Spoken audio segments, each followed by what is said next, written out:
చాలా థ్యాంక్స్. ఈరోజు చాలా ప్రెస్ మీట్లు ఉన్నాయి మీకు. అయినా సరే పాపం అన్నింటిలో పాల్గొని మళ్ళీ కరెక్ట్గా బాగా ఆకలి వేస్తున్న టైంలో అయినా సరే కూర్చున్నారు. సో చాలా చాలా థ్యాంక్స్. సో 1992 నా ఫస్ట్ ఫిల్మ్ డెబ్యూ లాఠీ. ఇప్పటికి ఆల్మోస్ట్ 34 ఇయర్స్ అయింది అనుకుంటాను. ఇది నా 14వ సినిమా. కానీ నా మొదటి సినిమాకి ఎలా అయితే నర్వస్గా ఫీల్ అయ్యానో అలా ఫీల్ అవుతున్నాను. ఎందుకంటే ఒక కొత్త కథని కొత్తగా చెప్పాలని ప్రయత్నించాను. నా శాయశక్తిలో ప్రయత్నించాను.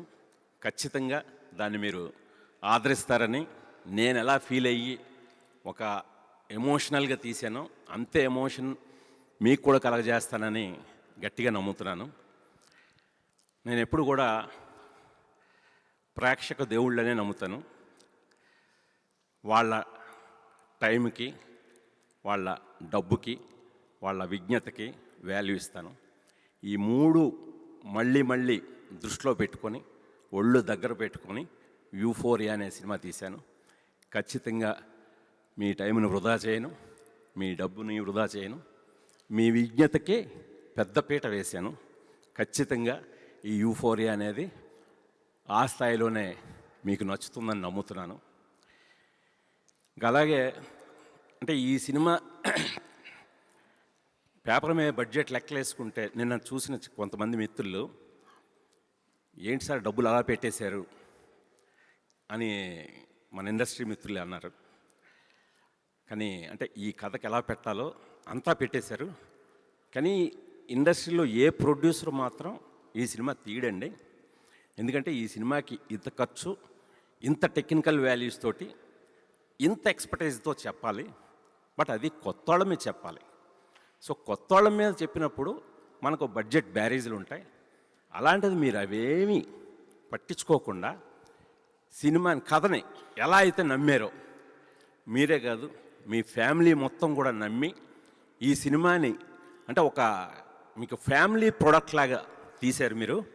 అది ప్రతి ఫ్రేమ్లోనూ కనిపించింది.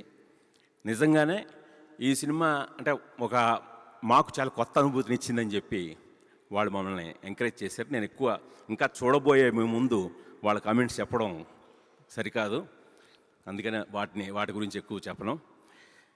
మేము ఈవినింగ్ మీ అందరూ కూడా చూడబోతున్నారు.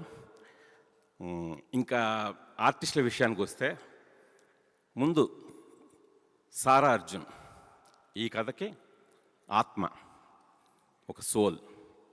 ఆ అమ్మాయి ఆ క్యారెక్టర్కి సారా అర్జున్ ఉంటేనే తీద్దామని డిసైడ్ అయ్యాను. రేపు పొద్దున్న మీరు సినిమా చూసి ఎందుకు సారా అర్జునే ఉంటేనే తీద్దాం అనుకున్నారో మీరు కూడా ఫీల్ అవుతారని ఆశిస్తున్నాను. ఆ అమ్మాయి అంత చక్కగా చేసింది. అలా ఇలా చేయడం కాదు, జీవించింది ఆ అమ్మాయి. నేనన్న ఆత్మను అలా పట్టుకొచ్చింది. ఆ తర్వాత ఈ కథకి ఒక వెన్నెముక భూమికా చావ్లా. తను ఎప్పుడు కూడా నేను చాలా స్ట్రాంగ్ లేడీ, తను వెరీ స్ట్రాంగ్ లేడీ. తను అలా ఎమోషనల్ అవ్వడం ఫస్ట్ టైం నేను చూస్తున్నాను. నిన్న సినిమా చూసిన తర్వాత కూడా మేము ఎక్కువ మాట్లాడుకోలేదు. తను ఎంత ఎమోషనల్గా కనెక్ట్ అయిందో ఇప్పుడు నాకు చూపించింది. సో రాత్రి కూడా మాకు కలుసుకోవడానికి టైము దక్కలేదు.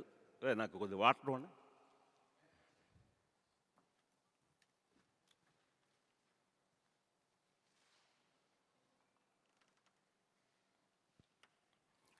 అంటే ఈ కథని భూమికా చావ్లా అనే ఆర్టిస్ట్ కాదండి, ఒక వింధ్యా వేములపల్లి అనే పాత్రలో జీవించింది ఆవిడ. నేను ఎక్కువ చెప్పకూడదు, కానీ రేపు ఆడియన్స్కే వాటి చూడబోతున్న వాళ్ళని ఒక చిన్న ప్రిపరేషన్ ఇస్తున్నాను అంతే. ఆవిడ నిజంగా ఈ కథని చదివినప్పుడు ఎంత అర్థం చేసుకున్నారో, ఆవిడ పోర్ట్రే చేసినప్పుడు కూడా నేనే చాలాసార్లు ఏంటి మన భూమికేనా 23 ఏళ్ల క్రితం ఒక్కడు స్వప్నేనా, ఈ రోజున ఎంత మెచ్యూర్డ్గా, ఇంత ఒక వింధ్యా క్యారెక్టర్లో, అంటే వెరీ కాంప్లెక్స్డ్ క్యారెక్టర్ అండి.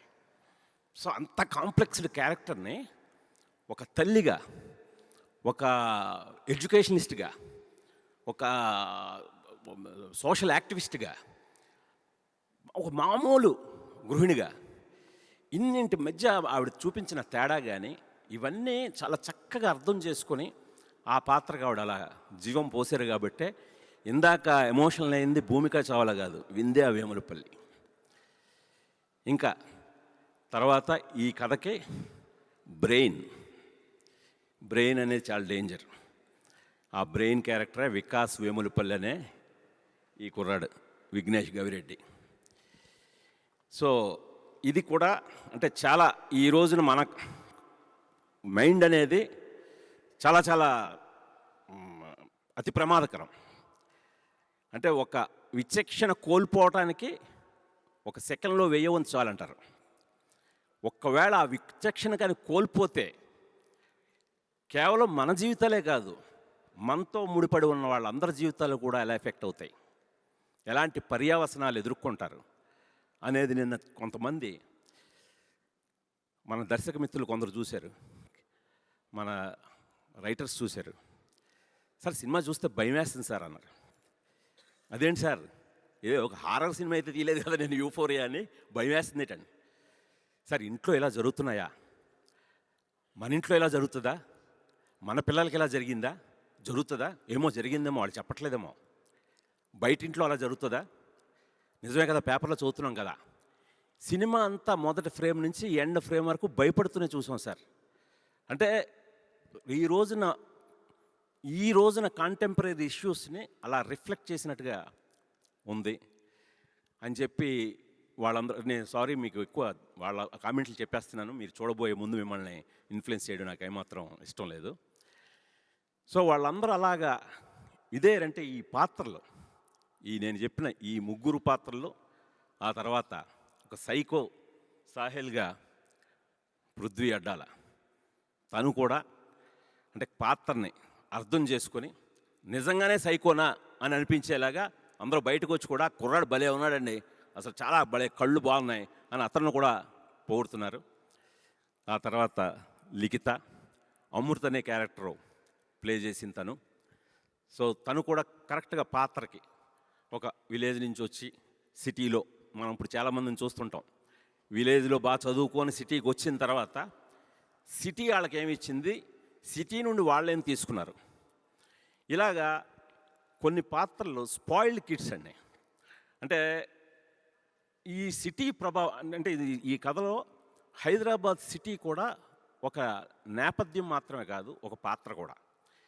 అంటే ఈ మెట్రోపాలిటన్ సిటీలో ఈ కల్చర్లో ఈ సిటీ మనల్ని పెడితే చాలా ఉన్నత స్థాయిలో పెడుతుంది, అలాంటి ఆపర్చునిటీస్ ఇస్తుంది, అవకాశాలు ఇస్తుంది.